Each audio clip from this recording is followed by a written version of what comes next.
Ne me fais pas honte, siffla ma sœur au téléphone, sa voix tranchante de cette condescendance familière que je connaissais depuis toujours. Dörreric travaille pour Nexe AI. Ils valent des milliards. Ses collègues dînent ce soir, et il faut que tu te fasses discrète. Tu peux faire ça pour une fois? Assise dans mon appartement, je contemplais la skyline de San Francisco, mon café refroidissant dans ma main. Bien sûr, Amanda, je peux me faire discrète. Parfait. Et s'il te plaît, pour l'amour du ciel, ne parle pas de ta start-up. Personne n'a envie d'entendre parler d'un autre échec technologique. Les collègues de Dörreric sont de vrais professionnels. Je ne dis rien. Que pouvais-je dire? Amanda était ma grande sœur depuis 32 ans, et en tout ce temps, elle ne m'avait jamais demandé ce que je faisais vraiment dans la vie. Elle avait inventé mon histoire quand j'avais 23 ans et que je travaillais dans un garage. Et cette histoire n'avait jamais évolué dans son esprit, malgré tous mes efforts pour lui prouver le contraire. Pourquoi? Tu m'écoutes? Je t'écoute. 19 heures au prospect. J'y serai. Mais quelque chose de bien. Pas ce jean que tu portes toujours. Le vice-président du développement produit de Derek. Son patron pourrait même venir. Ces gens la comptent. L'appel s'est terminé. J'ai baissé les yeux sur mon téléphone, puis sur mon ordinateur portable, où 3 offres de rachat m'attendaient dans ma boîte mail. Chacune dépassait les 800 millions de dollars. J'avais passé la semaine à répondre aux appels de Goldman Sachs concernant le calendrier de notre introduction en bourse. Demain, j'avais une réunion avec nos principaux investisseurs au sujet de notre expansion sur le marché européen, une initiative qui porterait notre valorisation à plus de 2 milliards. Mais pour Amanda, j'étais toujours la déception de la famille, celle qui jouait avec des ordinateurs dans un garage. Je suis arrivée au prospect à 18h55, délibérément en avance. Ce restaurant était le genre d'endroit où les investisseurs du secteur technologique rencontraient les grandes fortunes, où l'on concluait des accords autour de wagyu et de vins dont le prix dépassait le loyer mensuel de la plupart des gens. J'y avais mangé une vingtaine de fois, généralement avec des investisseurs ou des membres du conseil d'administration. Ce soir, j'étais là en tant que petite sœur à la charge d'Amanda. Elle m'a repéré immédiatement, son visage faisant cette chose qu'elle faisait toujours. Un rapide coup d'œil à ma tenue, un froncement de sourcils à peine perceptible, un soupir résigné. J'avais mis un pantalon noir et un chemisier en soie, mais visiblement, ce n'était pas suffisant. Te voilà, dit-elle en m'embrassant la joue. Dörreric a quelques minutes de retard. Réunion importante, tu comprends? Bien sûr. Nous nous sommes assises à une table de 6. Les mains d'Amanda étaient nerveuses, elle ajustait sa serviette, consultait son téléphone, reprenait du rouge à lèvres. Je reconnaissais son anxiété. Elle s'était toujours souciée désespérément du regard des autres, de sa place dans la hiérarchie sociale qu'elle s'était construite mentalement. Alors, dit-elle en évitant mon regard, comment avance ta recherche d'emploi? Je ne cherche pas d'emploi. Ah oui. Ta start-up. Ça avance? Toujours toi et 2 ou 3 gars dans un garage. J'ai pris une gorgée d'eau. Quelque chose comme ça. Tu sais, il n'est pas trop tard pour trouver un vrai travail. Dörreric dit que Nexe recrute toujours. Peut-être quelque chose en marketing ou en opération.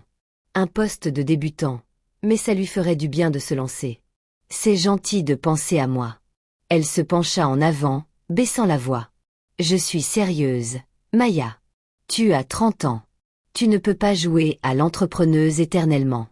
Papa et maman sont morts d'inquiétude. Avant que je puisse répondre, Dörreric arriva avec 3 collègues. Il était exactement comme je l'avais imaginé. Confiant, presque arrogant, avec un costume hors de prix et une poignée de main qui dura 2 secondes de trop. Ses collègues étaient semblables. Brillants, sur 2, impatients de parler du dernier lancement de produits de Nexra. Tout le monde, dit Amanda, la voix rayonnante de fierté. Voici ma sœur Maya. Enchantée, dis-je en lui serrant la main. Là est entre 2 emplois en ce moment, poursuivit Amanda. Et je la regardais construire son récit, cherchant sa prochaine étape. Mais je n'arrête pas de lui répéter que Nex recrute toujours. Son collègue sourit poliment. Derek s'est lancé dans un récit sur leur dernier modèle d'IA, comment ils avaient décroché un contrat avec 3 entreprises du Fortune 500, et comment la société était en bonne voie d'atteindre le $1 milliard de chiffre d'affaires l'année suivante. Nous révolutionnons l'IA d'entreprise, a-t-il déclaré, et je pouvais entendre les arguments qu'il avait mémorisés. Notre PDG est brillante. Elle nous introduit en bourse l'année prochaine. Nous sommes aux prémices de quelque chose d'énorme. Ça a l'air passionnant, ai-je dit. Pendant tout le dîner, j'ai écouté. Derek a parlé des objectifs trimestriels et des feuilles de route des produits. Ses collègues ont discuté du paysage concurrentiel, de la façon dont il surpassait les petites startups, de la consolidation du marché et du fait que seuls les grands acteurs survivraient. Ces petites entreprises, a dit l'un d'eux en riant, elles pensent pouvoir rivaliser. C'est mignon, vraiment. Elles ne comprennent rien aux ventes aux entreprises. Elles n'ont pas l'infrastructure. Amanda m'a jeté un regard nerveux, et j'ai su ce qu'elle pensait. Que j'étais l'une de ces petites startups mignonnes et vouées à l'échec. J'ai souri et posé des questions intelligentes, jouant le rôle qu'elle attendait de moi. Le téléphone de Derek vibra pendant le dessert. Il y jeta un coup d'œil et son visage se fit plus grave. C'est le PDG. Les réunions du conseil d'administration sont reportées à lundi matin, à 9 heures précises. Tous les cadres sont requis. Un lundi, soupira une de ses collègues. Elle ne plaisante pas. Si elle convoque une réunion, c'est que c'est important. Derek se tourna vers Amanda et lui serra la main. Chérie, je vais peut-être devoir préparer tout dimanche. Bien sûr, répondit Amanda, comme tu veux. Alors que le dîner touchait à sa fin, Amanda m'accompagna jusqu'au voiturier. Merci d'être venue, dit-elle. Et de ne pas avoir, tu sais, rendu les choses bizarres. Les collègues de Derek sont importants. Sa carrière est vraiment en plein essor. Elle marqua une pause. Je sais que tu ne comprends pas ce monde, mais les apparences comptent. Les gens que tu fréquentes, l'impression que tu donnes, tout cela compte. Je regardais ma sœur, je la regardais vraiment. Elle avait 2 ans de plus que moi, mais parfois, cet écart me semblait une éternité. Je suis contente pour toi, Amanda. Derek a l'air sympa. Il l'est. Il a un bel avenir. Vice-président maintenant, mais son patron l'adore.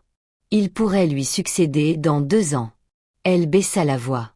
C'est le genre de stabilité que tu devrais rechercher, Maya. Pas ces histoires de start-up à la roulette russe. Le voiturier m'a ramené ma voiture, une Tesla Model S de 3 ans, payée en espèces. Amanda n'a rien dit. Il n'en a jamais dit. Je crois qu'elle s'était persuadée qu'elle était en leasing ou que j'avais bénéficié d'une bonne affaire. On se voit chez papa et maman la semaine prochaine ? Demanda-t-elle. J'y serai. Je suis rentrée chez moi en voiture, par des rues que je connaissais bien. Je suis passée devant les immeubles de bureaux où j'avais enchaîné des centaines de réunions, devant les cafés où j'avais griffonné des idées de produits sur des serviettes en papier. Je suis passée devant le garage où tout avait commencé il y a 7 ans. 7 ans. C'est le temps qui s'était écoulé depuis que j'avais quitté mon poste chez Google pour fonder Nexra AI. Oui, Nexra. La même entreprise pour laquelle travaillait Derek.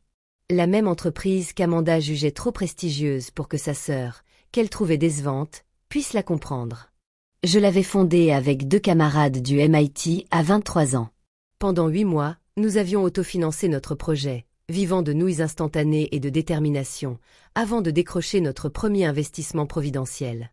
Puis une levée de fonds d'amorçage, puis les séries A, B et C. Nous étions passés de 3 à 800 employés. D'un seul produit, nous étions passés à une suite logicielle complète pour entreprises. De l'espoir de pouvoir payer le loyer, nous étions passés au refus d'offres de rachat de Microsoft et Salesforce. Et pendant tout ce temps, je n'en avais jamais parlé à ma famille, non pas parce que je le cachais, mais parce qu'ils ne m'avaient jamais posé la question, mais parce qu'à chaque fois que j'essayais de m'expliquer, ils me coupaient la parole, changeaient de sujet ou me donnaient des conseils de carrière pour des métiers qui ne m'intéressaient pas. Mon père pensait que je travaillais dans l'informatique. Ma mère disait à ses amis que j'étais encore en train de chercher ma voie. Amanda avait décidé que j'étais un raté et rien ne pourrait la faire changer d'avis. Alors, j'ai abandonné. J'avais appris à me fondre dans la masse, à acquiescer, à les laisser croire ce qui les rassurait. Mais lundi matin s'annonçait intéressant. J'avais passé le dimanche à préparer la réunion du conseil d'administration. Nous avions des décisions importantes à prendre. Accepter ou non le calendrier d'introduction en bourse de Goldman Sachs, structurer notre expansion européenne, acquérir ou non 2 concurrents plus petits ou les laisser péricliter. J'ai relu la présentation préparée par notre directeur financier, pris des notes sur les données financières et confirmé la présence de tous les membres du conseil. Ce n'était pas une réunion comme les autres. Nous discutions de l'avenir d'une entreprise qui employait désormais 847 personnes et comptait parmi ses clients 60% des entreprises du Fortune 100. Mon assistante de direction avait confirmé la présence de chacun, y compris celle des 6 nouveaux membres de notre équipe dirigeante, recrutés au cours du trimestre précédent. Derek Chin, vice-président du développement produit, était avec nous depuis 3 mois. Son recrutement était une initiative de mon directeur des opérations. Derek venait d'IBM, fort d'une solide expérience et d'un palmarès impressionnant de lancement de produits réussis. Je l'avais brièvement rencontré lors de son entretien final, mais il était nerveux, concentré sur le directeur des opérations et le directeur technique. Je lui avais posé 3 questions, acquiescé à ses réponses et laissé mon équipe prendre la décision finale. Nous l'avons embauché une semaine plus tard. Il n'avait aucune idée de qui j'étais. Pourquoi l'aurait-il su? J'étais juste une autre personne dans la salle d'entretien, un visage parmi d'autres dans l'immeuble. Il ne m'avait jamais demandé mon nom. Il ne m'avait certainement jamais mis en contact avec Amanda. Et Amanda n'avait jamais fait le lien entre le nouveau poste de Dererick et la start-up de sa sœur. Le lundi matin arriva avec le brouillard typique de San Francisco. Je m'habillais de ma tenue habituelle pour les réunions du conseil d'administration. Un tailleur noir, un chemisier en soie blanche et quelques bijoux discrets. Mon chauffeur vint me chercher à 7h30, ce qui me laissa le temps de relire mes notes pendant les 30 minutes de trajet jusqu'à notre siège social à Soma. L'immeuble, élégant, était en verre et en acier, avec 14 étages et notre logo en lettres capitales sur toute sa hauteur, Nexé AI, en lettres de 1,80 mètres de haut. Nous avions emménagé ici il y a 2 ans, quittant nos anciens locaux lorsque notre effectif avait atteint 400 personnes. J'ai pris mon ascenseur privé jusqu'au 14e étage où se trouvaient les bureaux de la direction et la salle du conseil. Mon assistante, Jennifer, était déjà à son bureau. Bonjour Maya. Le café est prêt. Le conseil arrive à 8h45. Présence confirmée au complet, y compris les nouveaux dirigeants. Tous les 6 sont présents. Derek Chin m'a demandé s'il devait préparer quelque chose. Je lui ai simplement dit de revoir les diapositives de la feuille de route produit. Parfait. Merci, Jennifer. Je me suis installée dans mon bureau, situé à l'angle nord-ouest et offrant une vue sur le Bay Bridge. Au mur étaient accrochés mes diplômes.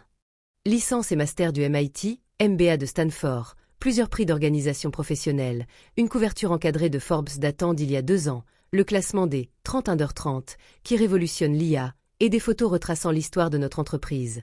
Le garage d'origine, nos premiers bureaux, la célébration de la levée de fonds de série B, l'inauguration de ce bâtiment. À 8h50, je me suis rendue à la salle du conseil.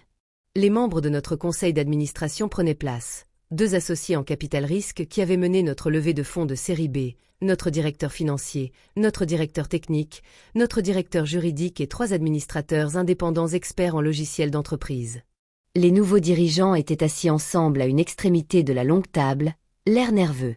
C'était leur première réunion du conseil, leur première véritable immersion dans le processus décisionnel à ce niveau. Derek était parmi eux, en pleine conversation avec notre vice-président des ventes. Il portait un élégant costume bleu marine et paraissait sûr de lui, même si je percevais une légère tension dans ses épaules. Je pris place en bout de table. Jennifer baissa légèrement la lumière et lança la présentation sur le grand écran. Bonjour à tous, dis-je. Commençons.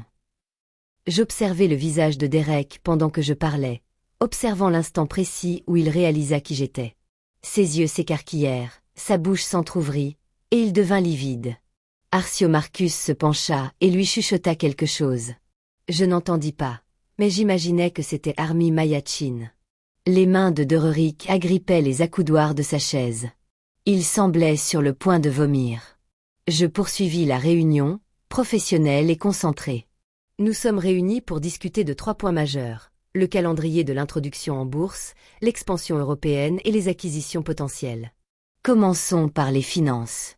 Notre directrice financière, Patricia, passa en revue les chiffres. Le chiffre d'affaires avait bondi de 340% sur un an. Nous étions rentables dans 3 de nos 4 divisions. Nos réserves de trésorerie étaient solides. Goldman Sachs prévoyait une valorisation de l'introduction en bourse comprise entre 210 et 2,4 milliards de dollars.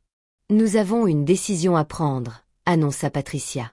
Entrer en bourse au deuxième trimestre, une option audacieuse qui nous permettrait de profiter de la dynamique du marché, ou attendre le quatrième trimestre, ce qui nous laisserait le temps de consolider les résultats de notre division entreprise. Les membres du conseil d'administration examinèrent les différentes options. J'écoutais, posais des questions, remettais en cause les hypothèses. C'était le travail que j'adorais, la réflexion stratégique, la prise de risque calculée, la construction de quelque chose d'important. De Reurik n'avait pas dit un mot. Il resta figé, me fixant comme si j'étais un fantôme. Nous passâmes à la proposition d'expansion européenne. Notre vice-président des ventes internationales présenta le plan. Des bureaux à Londres, Berlin et Paris, avec un objectif de 200 clients européens en 18 mois. L'investissement est conséquent, dis-je en étudiant les chiffres. 47 millions d'euros sur 2 ans. Marcus. Notre technologie est-elle conforme aux exigences de l'UE en matière de protection des données? Nous travaillons à la conformité au RGPD depuis 6 mois, répondit notre directeur technique. Nous sommes donc prêts. Je suis pour.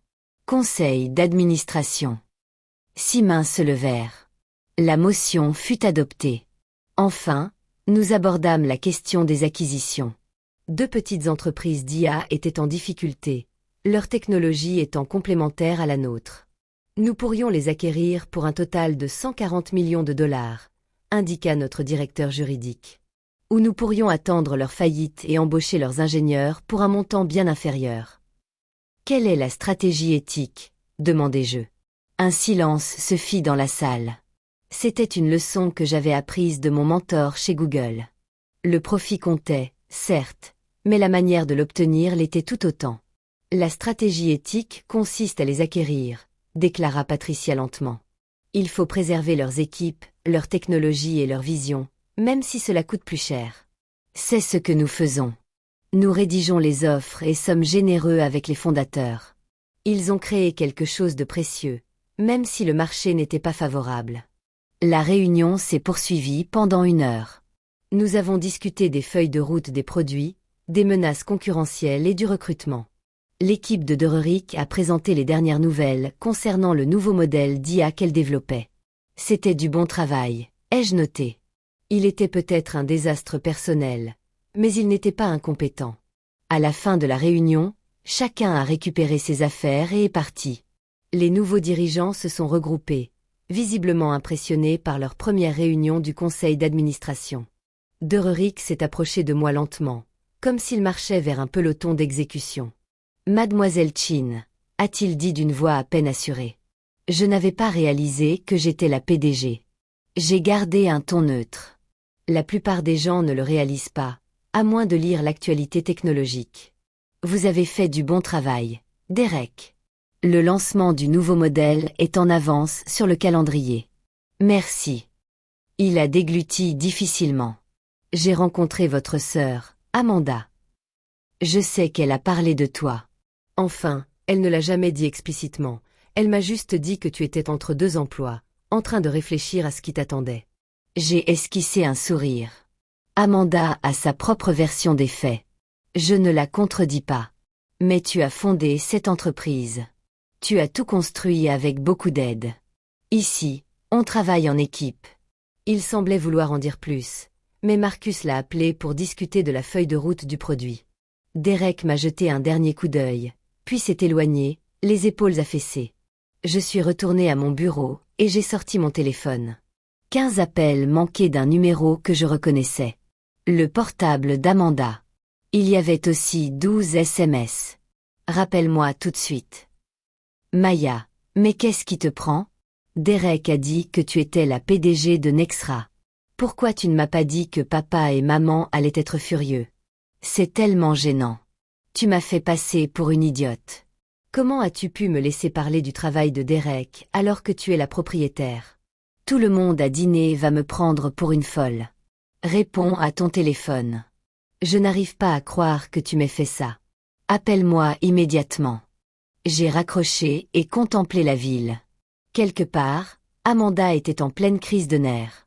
Dererik était probablement en train de reconsidérer ses fiançailles. Mes parents allaient bientôt l'apprendre, si ce n'était déjà fait, et je ne ressentais rien, ni satisfaction, ni colère, juste une tristesse sourde et lointaine. Jennifer a frappé à ma porte. Ton rendez-vous de 11 heures est arrivé. L'équipe de Goldman Sachs.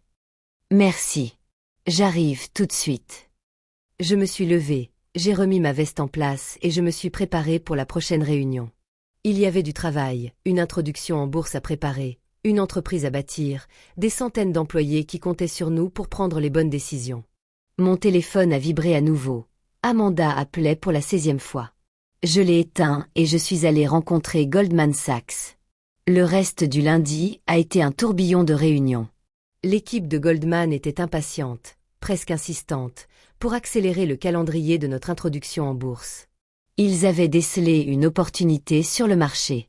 Les valeurs technologiques étaient en plein essor, l'IA était présentée comme la prochaine révolution, et nos résultats étaient exceptionnels. Les objectifs du deuxième trimestre sont ambitieux, mais réalisables, a déclaré leur banquier principal. Votre histoire est captivante. Une fondatrice, diplômée du MIT, a bâti cette entreprise à partir de rien. Les investisseurs vont adorer. Je ne veux pas vendre une histoire, ai-je répondu. Je veux vendre une entreprise pérenne. C'est la même chose aux yeux du marché. Nous avons discuté des valorisations, du timing et des facteurs de risque. À 16 heures, lorsqu'ils sont partis, j'avais un mal de tête qui commençait à se faire sentir. Jennifer est apparue sur le seuil de ma porte. Tu as reçu 17 appels de ta sœur et ta mère a appelé 3 fois sur le standard. Elle a dit, et je cite, « Dis à Maya que la famille est plus importante qu'une réunion. » Je me suis frotté les tempes. Que lui as-tu répondu? Que tu étais en réunion avec Goldman Sachs concernant notre introduction en bourse et que tu la rappellerais dès que possible. Et sa réaction? Elle m'a demandé ce qu'était une introduction en bourse. Je lui ai expliqué. Puis elle s'est tue et a raccroché. J'ai failli sourire. Merci, Jennifer. Derek Chin a également demandé à vous rencontrer. Il semblait inquiet. Prévoyez un rendez-vous demain à 14 heures. Ce soir-là, je suis rentrée à mon appartement de Pacific Heights, un 2 pièces que j'avais acheté 3 ans plus tôt, après la levée de fonds de série C de l'entreprise. C'était un bel appartement, sans être ostentatoire. Le genre d'endroit qu'un professionnel accompli pourrait posséder. Pas un PDG sur le point d'introduire sa société en bourse. Je me suis versé un verre de vin et j'ai enfin allumé mon téléphone. 43 appels manqués. 37 SMS. 6 messages vocaux. J'ai commencé par les messages vocaux. Le premier était d'Amanda, la voix aiguë et tendue. Via, c'est quoi ce bordel? Derek est rentré et m'a dit, tu es la PDG de sa boîte. Comment est-ce possible? Rappelle-moi tout de suite. Le deuxième était de ma mère. Maya, Amanda vient de nous dire que tu diriges une boîte informatique. C'est vrai? Pourquoi tu ne nous l'as pas dit? Ton père veut savoir si c'est une blague. Le troisième était encore Amanda, en pleurs. Tu m'as laissé te présenter comme étant entre 2 emplois. Tu as laissé Derek parler de son travail important. Tout le monde me prend pour une idiote. Comment as-tu pu me faire ça? Le quatrième message était celui de mon père. Maya, ta mère et moi sommes très perplexes. Amanda dit, tu as beaucoup de succès, mais nous ne comprenons pas pourquoi tu nous as menti. Appelle-nous et explique-nous ce qui se passe. Le cinquième était celui de Derek, sa voix soigneusement contrôlée. Mademoiselle Chin, c'est Derek. Je voulais m'excuser pour tout propos déplacé que j'aurais pu tenir vendredi soir. Je n'étais au courant ni de ta relation avec Amanda ni de ton poste dans l'entreprise. J'espère que cela n'aura pas de conséquences sur mon emploi. Rappelle-moi, s'il te plaît. Le sixième était celui d'Amanda, de nouveau en colère. Tu sais quoi? C'est typique. Il faut toujours que tout tourne autour de toi. Tu ne pouvais pas me laisser tranquille, juste pour ça. Il fallait que tu sois la PDG de la société de Derek. Tu es tellement égoïste, Maya. Ne te donne pas la peine de me rappeler. J'ai supprimé les 6 messages et j'ai relu les SMS. Ils suivaient tous le même schéma. Choc, gêne, colère, confusion. Ma mère. Pourquoi ne nous as-tu pas dit que tu avais réussi? Tes parents, eux, le savaient? Mon père, je ne comprends pas pourquoi tu nous as caché ça. On pensait que tu galérais. Amanda, tout le monde est au courant maintenant. Le patron de Derek l'a appelé. Il n'arrête pas d'en parler. C'est la chose la plus humiliante qui me soit jamais arrivée. Et puis, parmi tous ces messages furieux, il y en a un d'Amanda, envoyé à 21h47. Le patron de Derek veut me rencontrer. Il a dit qu'il ne savait pas que la spécialiste SEO était ma sœur. Il m'a appelée Chin, comme si j'étais importante grâce à toi. C'est complètement absurde. C'est moi qui suis censé réussir. Voilà le fond du problème. C'est moi qui étais censé être l'échec. C'était le rôle qu'on m'avait attribué dans l'histoire de notre famille. Amanda était la grande sœur brillante, avec un travail prestigieux et un petit ami formidable. Moi, j'étais la petite sœur qui n'arrivait pas à se prendre en main. Sauf que tout ça était faux. Et maintenant, l'histoire s'était effondrée et tout le monde s'efforçait d'en inventer une nouvelle. Je n'ai rappelé personne. Pas ce soir-là. Au lieu de cela, j'ai ouvert mon ordinateur portable et j'ai relu la présentation pour la réunion de l'équipe de direction du lendemain. Nous avions des échéances à respecter, des fonctionnalités à livrer, des clients à satisfaire. Les problèmes de ma vie personnelle restaient, justement, privés. Ils n'avaient pas leur place dans la salle de réunion. Mardi matin, je suis arrivé au bureau à 7 heures. La réunion de l'équipe de direction était à 8h30, suivie de l'entretien individuel avec Derek à 14h. La réunion s'est bien déroulée. Nous avons discuté des objectifs de recrutement, de la répartition du budget et de la prochaine réunion générale où nous avions annoncé le calendrier de l'introduction en bourse. Derek était professionnel, a participé de manière appropriée et a évité de me regarder dans les yeux. Après la réunion, Marcus m'a pris à part. Derek panique. Il pense que tu vas le virer. Pourquoi le virerais-je? Ses résultats sont bons. Parce qu'il sort avec ta sœur et qu'il a apparemment dit des bêtises lors d'un dîner. Ce n'est pas une faute grave. Tu devrais peut-être lui dire avant qu'il ne fasse une crise de nerfs dans les toilettes. Pour la 3e fois ce matin, j'ai soupiré. Je lui parlerai à 14h. Derek est arrivé à l'heure pour son entretien individuel, l'air d'avoir passé une nuit blanche. Il s'est assis en face de mon bureau, les mains crispées sur ses genoux. Merci de me recevoir, mademoiselle Chin. Maya va bien quand nous sommes seuls. Et vous n'êtes pas licenciée, si c'est ce qui vous inquiète. Ses épaules se sont relâchées de soulagement. Je vous remercie. J'avais peur que la situation avec Amanda ne pose problème. Votre relation avec ma sœur ne vous regarde pas. Ce qui m'importe, c'est votre performance ici, et elle a été excellente. Le nouveau modèle d'IA est en avance sur le calendrier et en dessous du budget. Vous faites exactement ce pourquoi nous vous avons embauché. J'apprécie cela, mais je pense que je devrais m'excuser pour vendredi soir. Ce que j'ai dit sur les startups et la concurrence. Vous ne saviez pas qui j'étais. Et honnêtement, vous n'aviez pas tort. La plupart des startups échouent. Nous avons juste eu la chance d'y échapper. Il s'est légèrement détendu. Amanda est très contrariée. Elle est gênée.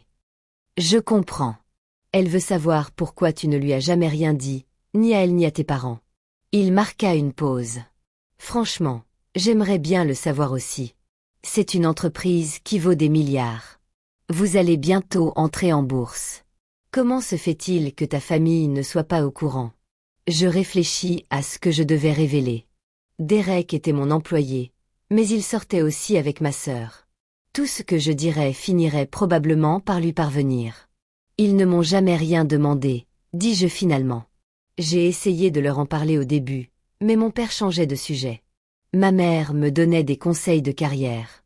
Amanda a décidé que j'étais un raté, et rien de ce que je disais ne pouvait la faire changer d'avis. Au bout d'un moment, j'ai arrêté d'essayer. Mais sûrement, quand l'entreprise a grandi. Derek, qu'est-ce qu'Amanda te dit à mon sujet? Il se sentit mal à l'aise. Que tu cherches ta voie. Que tu as des difficultés professionnelles, qu'elle s'inquiète pour toi, et en 3 mois de relation, tu m'as seulement demandé mon nom. Tu as pâli, contrairement à moi. Tu m'as demandé pour quelle entreprise je travaillais, ce que j'avais étudié, des détails précis sur ma vie. Elle a dit que tu n'aimais pas en parler. Elle a dit ça parce qu'elle ne veut pas entendre la réponse, car si elle connaissait la vérité, elle devrait réécrire l'histoire qu'elle se raconte depuis 10 ans. Et cette histoire est importante pour elle. Dereric resta silencieux un long moment. Elle m'a appelé ce matin. Elle est furieuse que je t'ai fait venir sur son lieu de travail. Elle ne comprend pas pourquoi je ne lui ai pas dit que tu étais Masouk. Que as-tu répondu? Que je ne savais pas que tu n'étais que Maya pour moi. Une autre personne dans l'immeuble.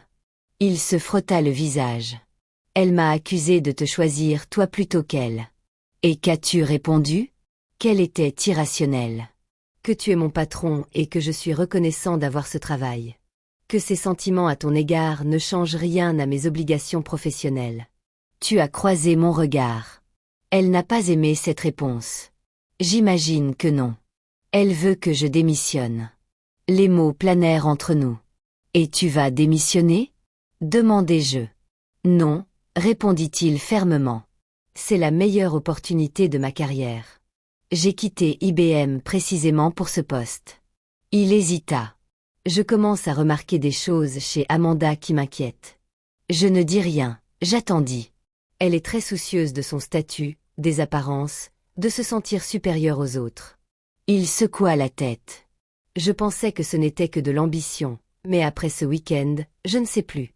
La façon dont elle parle de toi, le fait qu'elle soit plus contrariée d'être embarrassée que d'avoir complètement mal compris la vie de sa sœur. Ce n'est pas ce à quoi tu t'attendais. Oui. Je me levai et allai à la fenêtre.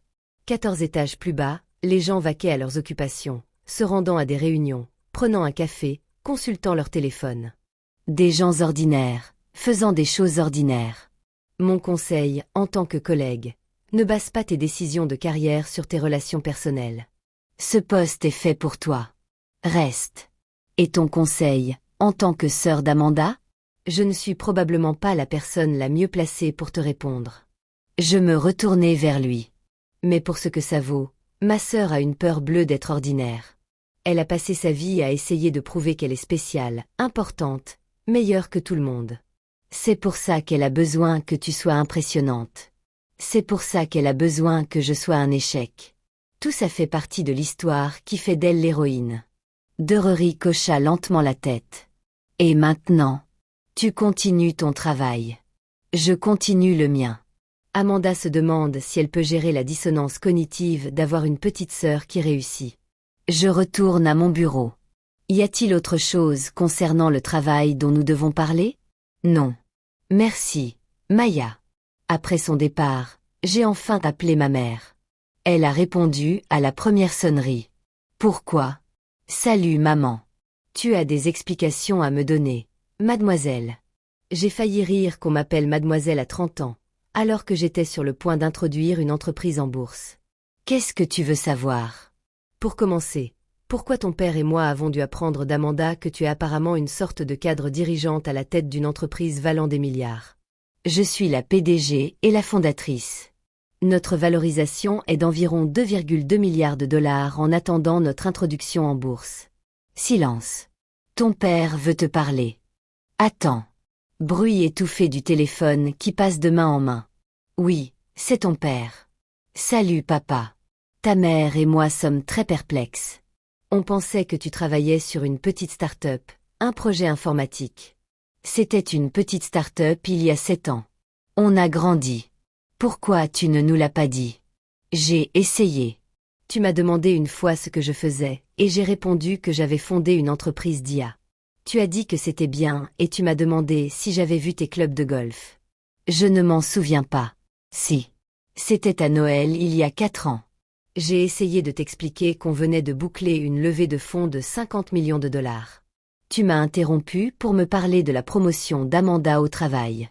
Nouveau silence. Maya, c'était tes parents? On aurait dû s'en douter. Aurais-tu dû? Quand m'as-tu posé une question précise sur mon travail? Ma vie. Quelque chose de plus qu'un simple. Comment vas-tu? On prend de tes nouvelles tout le temps. Tu demandes à Amanda comment je vais. Tu me demandes si j'ai repris ma vie en main. Tu me demandes quand je trouverai un vrai travail. Mais tu ne m'as jamais vraiment demandé ce que je fais. J'ai entendu la voix de ma mère en arrière-plan. Laisse-moi lui parler.